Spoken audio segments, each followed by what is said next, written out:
El nombre de esta charla ya fue dado, lo puso amablemente Guillermo, brillo y contraste. A mí me interesó añadirle, para propósitos de cómo lo voy a exponer, 9 variaciones sobre arte político en Colombia. Y esto está enmarcado dentro de este lugar de asbesto, arte, ciencia y política. Lo primero que uno podría pensar es ¿qué es arte político? Y por qué en parte está entre comillas. Esto lo dice un director de cine, está hablando sobre el cine experimental. Él dice que se siente molesto con el término cine experimental. Y dice ¿por qué? Dice, el término cine experimental es como agricultura orgánica o democracia participativa. La única razón por la que necesitamos el adjetivo es porque algo está mal con el sujeto. Tal vez eso es como decir asbesto saludable. Es decir, hay algo mal con el sujeto. Entonces, lo mismo, ¿por qué el término arte político? Preguntémosle a alguien que está siendo cortado. Hay una persona que se llama Susan Buck-Morss, ella hace una ponencia y la ponencia se llama ¿qué es arte político? En 1997 la hace. Ella se refiere un poco a lo que hablaba Guillermo de el mundo del arte o el mundillo del arte, es decir, lo que circula por entre galerías, ferias, bienales, universidades, museos. Eso sería posiblemente el mundillo del arte. Y dice Susan Buck-Morss, que es alguien externo a ese mundillo del arte, dice: a uno le queda la sensación de que durante las últimas 5 décadas los teóricos y los artistas han estado hablando entre ellos mismos, en una conversación mediada por los críticos de arte que excluye al público en general de esta discusión. Y después cierra un poco, concluye Buck-Morss: los teóricos críticos legitiman a los artistas, quienes a su vez legitiman a los teóricos, produciendo una tradición de arte político bastante satisfecha de mantenerse como arte, una subcategoría de la historia del arte. Expliquémoslo con imágenes.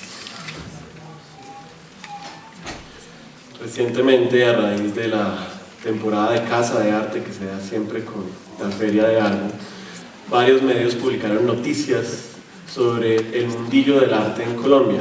Por ejemplo, esta es la portada de la revista Diners y ahí nos hablan de los tejedores del arte en Colombia. Ya en las páginas interiores nos muestran otra vez los tejedores del arte colombiano.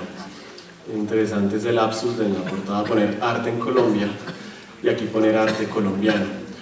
Uno de los recursos para hablar de arte colombiano que legitiman el arte colombiano es relacionarlo con que es un arte político, al parecer, porque como tenemos conflictos denominados políticos o conflictos sociales en Colombia, asumimos entonces que el arte colombiano tiene una relación directa con lo que se puede llamar arte político y de esta manera ambos términos se relacionan. Pero más allá de eso, volvamos a lo que dice Susan Buck-Morss. Ella dice: los teóricos y los artistas han estado hablando entre ellos mismos en una conversación mediada por los críticos de arte. Es claro que estas personas no son críticos de arte, hay curadores, como lo mencionan acá, hay galeristas y hay hijas de expresidentes, directoras de arte.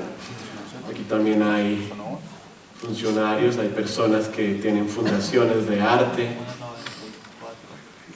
y hay algunos artistas por allá atrás, al final, en la trasescena. Pero un poco lo que está diciendo Susan Buck-Morss es que al parecer el término arte político se lo han inventado estos mismos tejedores del arte, pero hasta ahora no se ha comprobado que ese arte político de pronto sí adquiere una dimensión política, es decir, un poco como lo ponía Guillermo en su ponencia, que eso haya salido de ese mundillo del arte. Entonces volvamos a la pregunta: ¿qué puede ser? ¿Qué es arte político? Hay una frase breve de Ludwig Wittgenstein que dice que el significado es el uso. Es decir, ¿qué es arte político? Estaría determinado por el uso que se le da al arte y por las políticas con que se hace ese arte. Veamos un ejemplo concreto. Punto 2. Falsos positivos. Tenemos un artista colombiano. A esta artista en la prensa se la describe como una artista silenciosa. Es decir, la artista a veces hace cierta forma de activismo, pero prefiere desaparecer. Aquí Aquí, por ejemplo, vemos una foto de ella, donde se nos dice en el encabezado que puso 25.000 velitas, aunque no creo que las haya puesto ella sola, porque poner 25.000 velitas toma mucho tiempo, pero nos dice que fue un gesto de duelo por los 11 diputados secuestrados por las FARC. Recuerdo, no fueron secuestrados, fueron asesinados. No solo fueron secuestrados, sino que fueron asesinados, y por eso está ahí esa noticia. Sin embargo, nos muestran que la foto es fugaz, es decir, la artista no está dando declaraciones sobre este hecho, y tal vez este hecho no sea en sentido estricto una obra de ella, es más una acción que quiso hacer. Entonces, en estos casos esta artista no pone la cara, y en otros casos deja de ser silenciosa, al parecer. Por ejemplo, cuando la corona española le entregó un premio, ahí sí hizo el viaje a España y lo aceptó en presencia de los reyes españoles. Pero más allá de ello, esta artista también es conocida a veces por haber hecho unas obras icónicas. Por ejemplo, esta obra se llama Shibboleth. La hizo en una galería muy reconocida en el Reino Unido, en Londres, en el 2007. Sobre esta obra se ha criticado a esta artista. Se le ha criticado que una de las compañías que paga el espacio donde ella expuso esa obra es la compañía Unilever. Esta artista ha declarado públicamente que la obra que hizo, esta obra Shibboleth, y que tiene un nombre tal vez extraño, algo críptico, pero se refiere sobre todo a los bordes, ella lo dice. También se refiere a la experiencia de los inmigrantes, a la segregación, al odio racial, a la persona del tercer mundo que viene al corazón de Europa. Ella quiere con esa grieta mostrar esas distancias entre un mundo y el otro. Lo extraño es que la compañía que patrocina esa grieta es una de las compañías que más grietas causa para generar esa misma división. A esta artista eso se le ha criticado. Por ejemplo, se hizo una editorial del Espectador donde el editorialista de alguna manera lo hizo con motivo del premio que recibió Doris Salcedo en España, pero el editorialista no solo fue elogioso, sino que también puso este problema de Unilever. A los 2 días se recibió una carta de Doris Salcedo, amparada por un abogado, diciendo que ella quería hacer una aclaración al editorial que había hecho el periódico El Espectador. La aclaración era con respecto al editorial del sábado pasado titulado Doris Salcedo y el contenido de la forma, en el que se escribió que la instalación Shibboleth hecha en la Tate Modern fue financiada por Unilever. La artista aclara que no recibió dinero del polémico grupo empresarial, a pesar de que era el patrocinador del museo.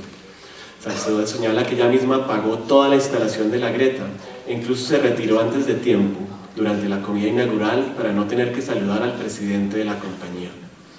Es decir, al parecer basta con no darle la mano. Sin embargo, en todo caso, nada afectó que Unilever sí se beneficiara de esta pieza. Este, por supuesto, no es el logo de Unilever, es una interpretación de ese logo.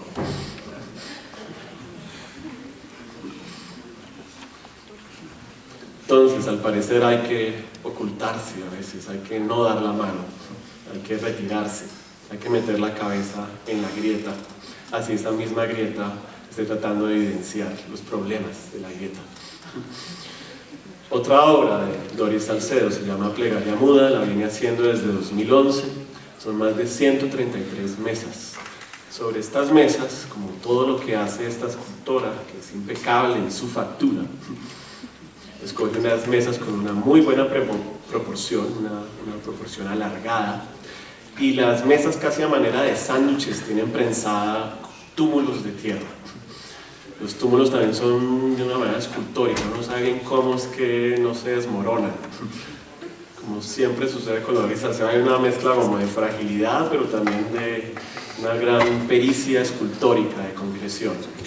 Y a la vez a estas mesas, por unos pequeños huecos, les sale una especie de ficus y se requieren unas condiciones meteorológicas específicas en el lugar donde se exhiben para que realmente crezcan estas maticas por entre las grietas. En una exposición que hizo recientemente, el año pasado, acá en Bogotá, donde no estaban las 100 y pucho mesas, sino que solo habían creo que 12 o 16 mesas porque no cabían en el espacio donde la quiso exponer, la artista sí se encargó de que a la entrada de la exposición hubiera un texto de su autoría que explicara la obra y que le diera sentido a la obra. Ese es el sentido que el artista le da a la obra. Dice: Durante meses entrevisté a un grupo de madres acerca de la búsqueda de sus hijos desaparecidos y el terrible proceso de reconocerlos en las fosas donde habían sido enterrados por los asesinos. Posteriormente estuve con ellas en el doloroso y arduo proceso de elaboración del duelo y vano intento de lograr justicia ante la barbarie cometida por el Estado. La muerte de cada joven genera una ausencia y cada ausencia demanda una responsabilidad con respecto a los ausentes, ya que su única posibilidad de existir es dentro de nosotros, en el proceso mismo de la elaboración del duelo. Plegaria muda es un intento de elaboración de dicho duelo, un espacio demarcado por el límite radical que impone la muerte, un espacio fuera de la vida, un lugar aparte que recuerda a nuestros muertos. Considero que Colombia es el país de la muerte insepulta, la fosa común y los muertos anónimos. Por ello es importante destacar cada túmulo de manera individual para así articular una estrategia estética que permita reconocer el valor de cada vida perdida y la singularidad irreductible de cada tumba. Cada pieza, a pesar de no estar marcada con un nombre, se encuentra sellada y tiene un carácter individual, como indicativo de un ritual funerario que tuvo lugar. La repetición implacable y obsesiva del túmulo enfatiza la dolorosa repetición de estas muertes innecesarias, y creo que la repetición también enfatiza el carácter traumático de estas muertes, que son consideradas irrelevantes por la mayoría de la población. Hay una cosa interesante, en todo el texto Doris Salcedo nunca dice falsos positivos, que es el término con que se conocen estas ejecuciones extrajudiciales que hizo el ejército, amparado también por cierta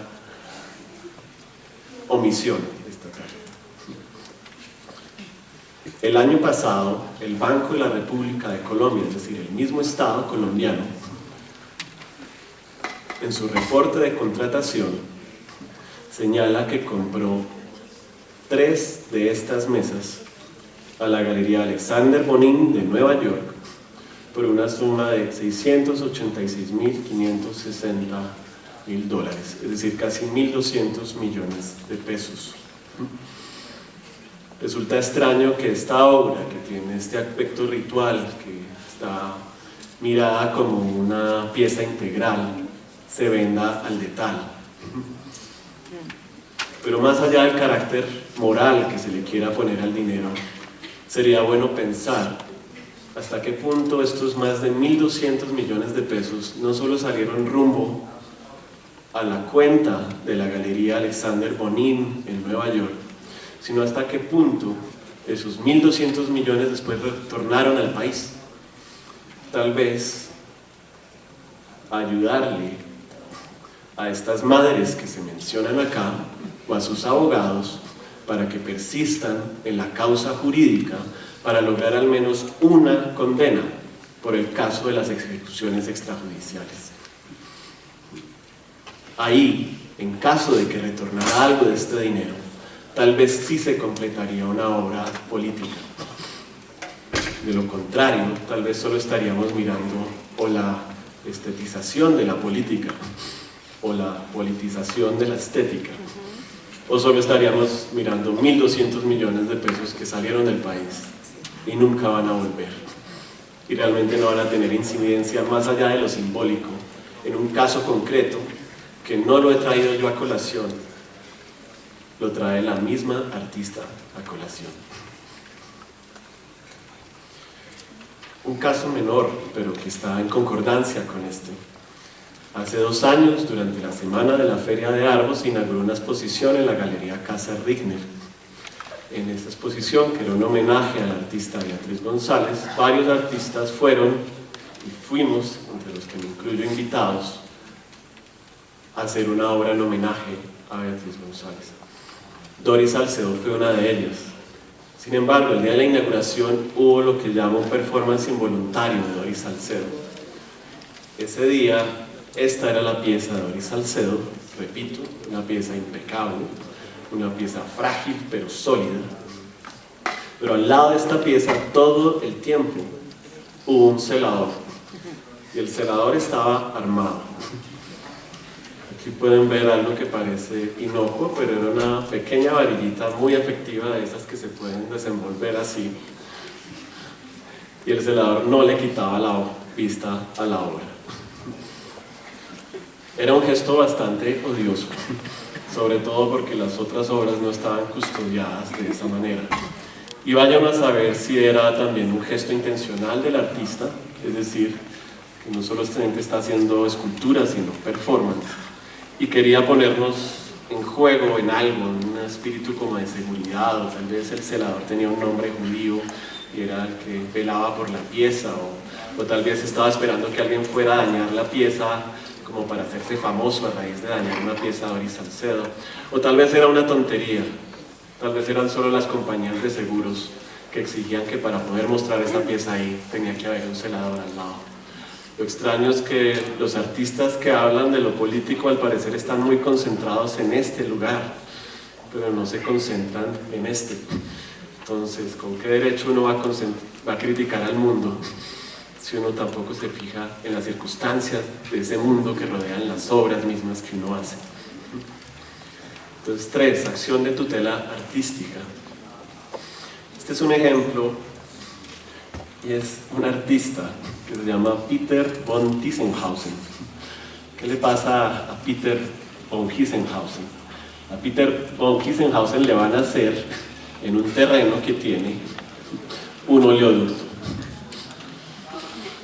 Y antes de que lo expropien, ¿qué hace Peter von Tiesenhausen? Hace una obra de arte encima del terreno y la registra bajo los derechos de autor como obra de arte.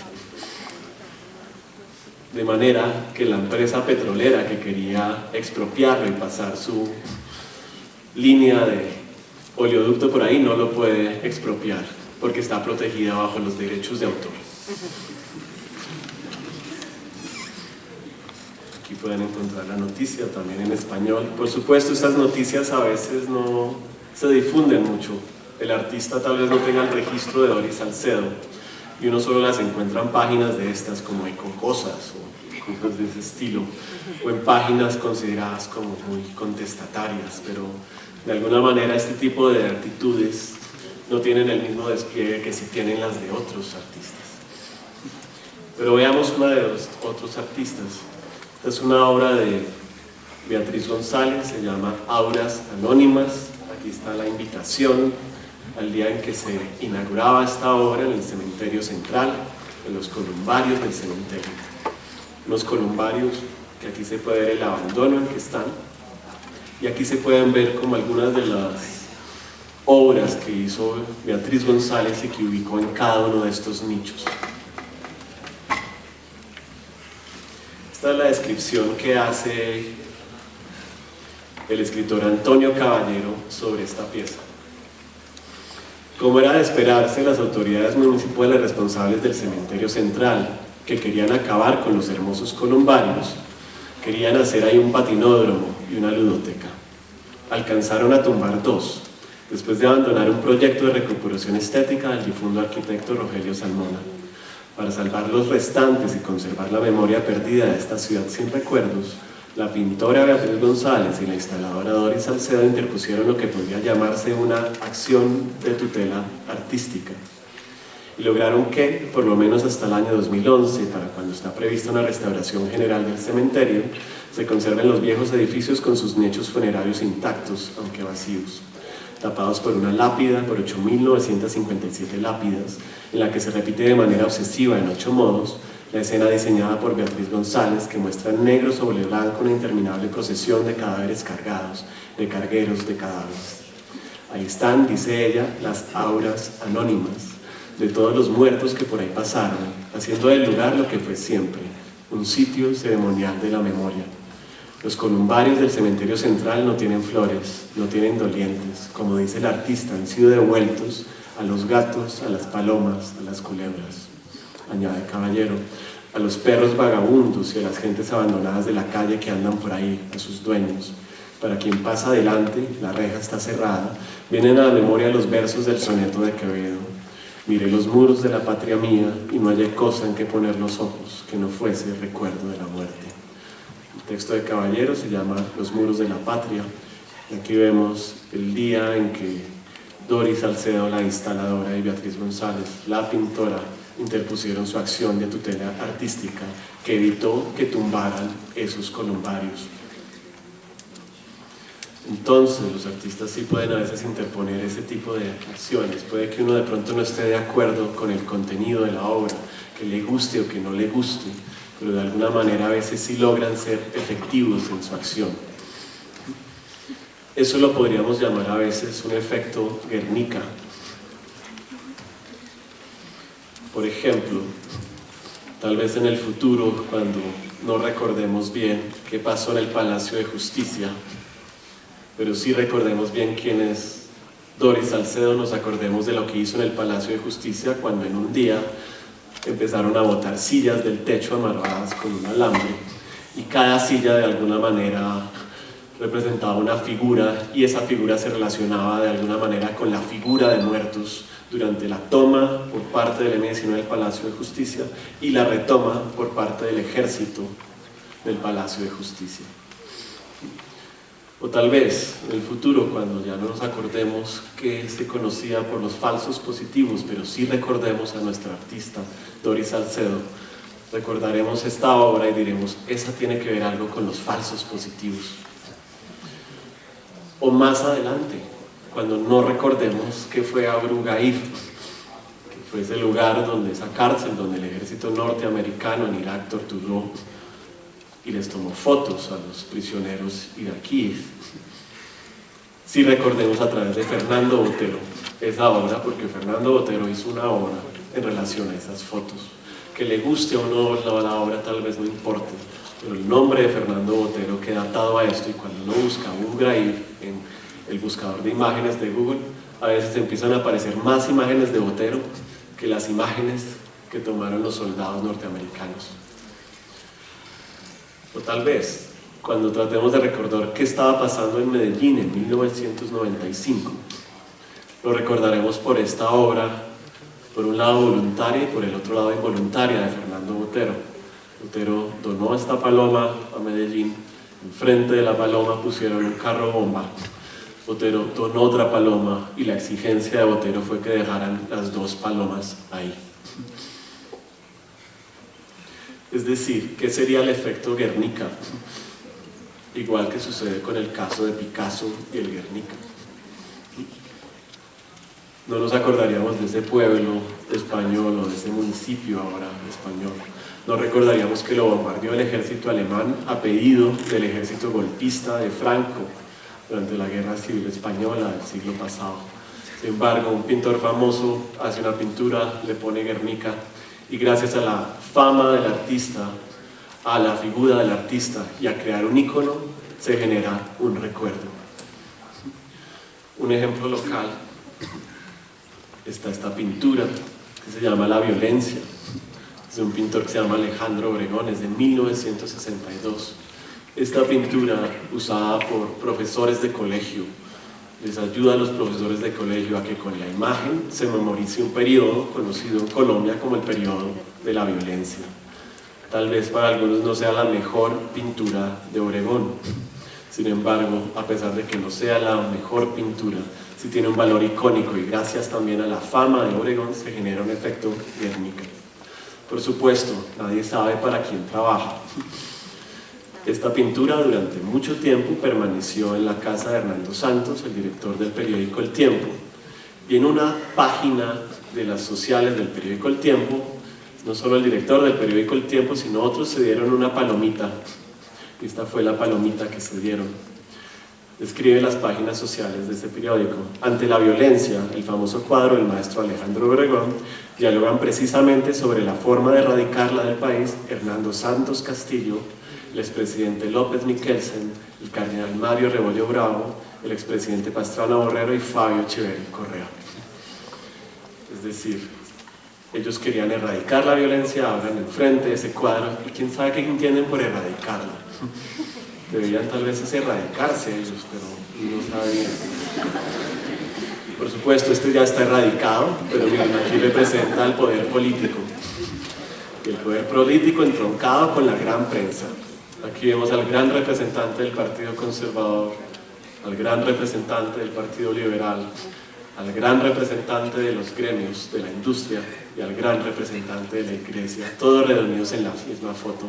Es decir, 5 hombres ante una mujer. Y por supuesto, algunos sonríen. Pero les repito, el ícono sigue ahí, el ícono sigue ahí. Pasa la época, pero el ícono permanece. Alguna ventaja, es decir, a veces el arte político no está en la denominación o que el artista diga esto es arte político, está en el uso que se le puede dar a eso. 5. Artistas de primera y fotógrafos de segunda. En la Universidad de los Andes se hizo una exposición con un artista. El artista se llama Juan Manuel Echavarría. La obra del artista se llamaba algo así como Con los tableros. ¿Qué hace este artista? Llegaba a los sitios donde veía que había escuelas abandonadas a causa de desplazamiento forzado de esos pueblos y le tomaba la foto como a los tableros. Gracias a esa cantidad de tableros hizo una exposición. La exposición cuando la hicieron en la universidad a mediados de los años 70 y que podía tener cierto factor político, cierta politización, cierta vinculación política. Godard describe en la entrevista 3 actitudes. Él dice que una actitud para hacer esos documentales, esas películas era la ficción de izquierda. Las personas que hacían ese tipo de cine decían, representemos el conflicto social con el sistema de narración clásico. Es decir, ese tipo de películas que en su forma misma desapropia al espectador de su capacidad de pensar. Es decir, puede que cambien los contenidos, pero la manera en que se hacen las películas sigue siendo igualita. Se hace un documental simplemente con cabezas hablando, con letreritos abajo, infografías y ya. Y a cada persona de la misma manera como los muestran en el noticiero, es decir, 30 segundos para que uno no se aburra y cambia la imagen. La otra manera, como Godard dice, otra versión era una versión de extrema izquierda de la ficción de izquierda. Denos películas para nuestros mitines políticos. Es decir, el arte estaba subordinado simplemente a hacer propaganda. Arte más ideología. Y este es el que le interesa a Godard. Dice, nuestro punto de vista, filmes hechos políticamente y no filmes políticos con sentido utilitario, que no se resuman en el discurso político que reivindican, sino por una forma que organiza lo real cinematográficamente en nombre de un punto de vista sobre las luchas, apostando a la complejidad, no al eslogan. Godard mismo se vio en esos problemas. Por ejemplo, esta es una imagen de cuando Godard se fue a Palestina a hacer una película de esas. Lo raro de estas películas que hizo tanto en Palestina como esta vez que también se fue a Mozambique a montar toda una red de televisión en Mozambique, es que Godard nunca pudo terminar los proyectos porque estaba tan metido en la complejidad, en contar la complejidad de la historia, en pensar que el ángulo en que se filmaba era importantísimo, en pensar la duración, en pensar los formatos, que los proyectos se alargaban y después o la gente se aburría o se acababa la plata, o se metían los políticos que realmente querían usar eso pronto como para volverlo propaganda y salía disparado. Por supuesto, Godard en otros momentos, como esta otra película, y en otras películas se hace ya como recreaciones de tal vez de lo que no pudo hacer acá, y de una manera tal vez más alegórica, más irónica, más burlona, pero no por ello tan menos comprometida con lo que quiere poner en juego. Pero lo importante de esto es la frase de Godard, ¿sí? Del arte político al arte hecho políticamente, hacer el arte políticamente, sobre todo el arte político. 6. Documentos y documentales. Entonces, un artista podrá decir, yo no tengo la culpa de que mi galería en Nueva York venda esa obra por ese precio. Yo no tengo la culpa de que un coleccionista la coja en una subasta y la infle. Sin embargo, todos conocemos que hay contratos. Por ejemplo, este es el contrato Troyansky que redactó precisamente un abogado que lidiaba mucho con artistas conceptuales y artistas que criticaban, por ejemplo, instituciones y estaban muy preocupados, por ejemplo, que hicieran una obra contra la institución comprara esa misma obra, por ejemplo, Unilever comprara esa misma obra en que uno critica a Unilever y después Unilever la pusiera en una subasta y se ganara hartísima plata Unilever. Entonces, el contrato Troyansky lo que hacía era generar una cantidad de cláusulas adaptables según lo que quería el artista para que la obra el artista también tuviera incidencia sobre la comercialización. Por ejemplo, un artista pudiera decir, si mi galería de Nueva York va a recibir 1.200 millones de pesos colombianos por esta obra donde hago referencia a este grupo marginal colombiano, la mitad de esa suma tiene que volver a este grupo. Y eso es un contrato. Entonces, eso sería una manera de actuar políticamente. Otra manera también de actuar políticamente, por ejemplo, un ejemplo concreto. El año antepasado lo vimos. Este es el editorial del Espectador que habla, la editorial se llama Semillas, Video y Confusión. Y ahí hablan de un documental, dicen, se ha vuelto viral en las redes el documental de Victoria Ciudadano titulado 970, que fue transmitido en principio por Telesur y luego liberado en internet para ser visto de forma gratuita. Y ahí dicen que se ha vuelto viral, y precisamente se ha vuelto viral es porque hay una polémica en relación a unas semillas. Y es a una ley, una resolución, que es la 970, que también le da el título al documental, donde se mantiene el derecho de autor sobre una semilla. Es decir, los campesinos podían usar la semilla una vez, pero después si la querían volver a usar, tenían que volver a pagarla. Esta documental coincidió con lo que se llamó el paro campesino y que según algunos nunca existió. Pero lo interesante fue el método. Este es un documental y por ejemplo está montado ahí en YouTube, aquí lo montó Clementina. Estuve buscando esta mañana dónde podía estar la primera versión, pero miren, aquí lo montó Clementina y Clementina ya lleva 905.229 vistas. Y el documental así puede ser sesgado, así descontextualice ciertas imágenes, así sea tendencioso, así le guste o no le guste Telesur. De alguna manera el documental sí incidió políticamente y hizo que la ley 970 entrara en receso y que cuando hubo conversaciones con el Ministerio de Agricultura y con el Ministro de Agricultura, los campesinos pudieran dejar esa ley en vivo. Y se hizo mediante este mecanismo, mediante un documental. Por supuesto, había más factores alrededor que coincidieron con esto, pero fue bastante efectivo esa manera política de hacer eso. ¿Por qué menciono eso? Porque también hay ejemplos de hacer arte político, pero no hacerlo políticamente. Por ejemplo, este es un video que recomiendo ver, que es de Juan Manuel Echavarría, que se llama Bocas de Ceniza. Salen 6 cantadores cantando a sus muertos, o cantando las historias que les sucedió a ellos en cierta región de Colombia. Y salen en primer plano, sin adornitos detrás, sin propagandas, sin periodista metiéndole el micrófono en la boca diciéndole qué sintió cuando mataron a su amigo o lo que sea. Lo raro es que este video, miren, está en un canal que se llama Vimeo, ahí lo pueden ver completo, pero yo dudaría que el que lo montó ahí haya sido el mismo artista que lo hizo. Aquí dicen que lo montó un tal otro, hace 2 años. Aquí hay un comentario de alguien escribiéndole al artista: hola Juan Manuel, me interesa mucho poder contactarte, te escribe fulanito, fulanito. Nunca le respondieron. Parece que ese otro fue alguien que recibió el video y simplemente lo montó ahí.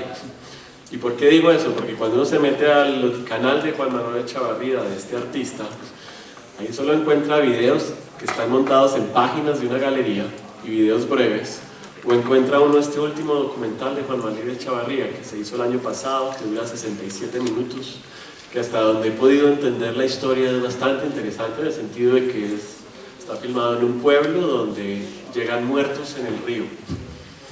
Y este pueblo, en vez de hacer lo que usualmente se hace, que es coger un palo y dejar que los muertos sigan abajo para que los del problema sean los del pueblo que sigue, aquí acogen a esos muertos, los llevan al cementerio, les hacen una buena tumba y después hay una figura que son unos animeros que buscan personas en el pueblo a los que quieren que las ánimas les hagan un favor, y el compromiso es que para que les hagan ese favor tienen que cuidar a alguno de estos muertos. Sin embargo, no he podido ver este video. ¿Y saben por qué no lo he podido ver? Porque este video no está completo en YouTube. Aquí solo pueden ver 1 minuto 50, porque este video solo se puede ver en ferias, galerías, bienales o festivales de cine en una sola función. Y es bastante extraño, porque fácilmente, si pudieran montar el corto, podrían montar el video completo. Sobre todo si es un video hecho por un artista y no está comprometido ni con una compañía de producción, ni con una cantidad de actores, ni una cantidad de contratos. Es decir, este video no va a alcanzar las 905.000 vistas. ¿Y cuántas vistas habrá alcanzar ese video, por ejemplo, si se muestra en una galería, si se muestra aquí? Muy poquitas, ¿no? Entonces eso es lo que llamo de hacer una obra al parecer política, pero no hacerla políticamente. Por supuesto, está la idea de la publicidad y el anonimato. Este podría ser un ejemplo. historias del asbesto, de lo económico a lo legal. Ese texto empieza a formar parte de algunos de los enlaces que cuando ustedes están en un buscador como Google y escriben asbestos Colombia, va a ser muy poco lo que les va a salir en términos periodísticos. Les va a salir otras 2 columnas en el periódico La República. Les va a salir un reportaje breve de Noticias RCN, hecho hace 2 años, sobre una noticia de alguien que está diciendo que se enfermó porque su casa tiene asbestos. De resto, asusta un poquito el hecho de que no salga absolutamente nada más. Entonces, esperemos a ver si esto ayuda a eso. Por supuesto, las contingencias de la crítica son grandes, ¿sí? Y las contingencias del asbesto también lo son. El asbesto está en los materiales de construcción, está en las tejas, está en el cemento. Una pregunta retórica si quieren por ahora, pero esperemos que alguien se meta a hacer los estudios y mire qué tan retórica es. Que tantas de las casas que está repartiendo el ministro de Vivienda junto al presidente, que solo se atreve a pasar una noche en las casas, contienen asbesto. Eso es una contingencia. Las casas que se promocionan así, que van a proteger a esta persona que va a dormir ahí todos los días, no solo una noche. ¿Hasta qué punto también las industrias que producen estas casas están relacionadas con el gobierno? Bien sea porque familiares, tal vez, del ministro de Vivienda trabajan en esas empresas o forman parte de la junta directiva de esas empresas. ¿Hasta qué punto también el gran constructor de este país, que tiene también el gran monopolio del gran periódico nacional y que tiene también el monopolio de algunos sectores de la banca, también está metido en este negocio? Yo tomé la libertad de un correo que mandó Guillermo Villamizar a las 4:30 de la mañana de hoy, donde nos informa a los que vamos a estar acá que la persona, ¿sí?, que podía haber venido acá como representante de Ascolfibras no va a venir acá. Sin embargo, tal vez las noticias de este lugar lleguen a esa persona. Es decir, no vamos a pedirle a Mahoma que venga a la montaña, tal vez la montaña va a llegar a Mahoma si este evento tiene más eco. Pero repito, hay que ver esto bajo la palabra contingencia. Tal vez no pase nada con este evento, tal vez solo sea estetización de la política, politización de la estética. Pero todo eso está enmarcado siempre de las labores de la crítica, que es la contingencia. Es la posibilidad de que algo suceda o no suceda, una cosa que puede suceder o no suceder, y también de una palabra que llamamos riesgo, y que desafortunadamente en este país a veces cuando uno habla de riesgo, también sabemos de qué estamos hablando, ¿no? Entonces este es el resumen, ¿sí? ¿Qué es arte político? Falsos positivos, acción de tutela artística, efecto Guernica, artistas de primera, fotógrafos de segunda. Del arte político al arte hecho políticamente, hacer arte político pero no hacerlo políticamente, publicidad y anonimato y contingencias de la crítica. Eso sería lo que tengo que decir ahora.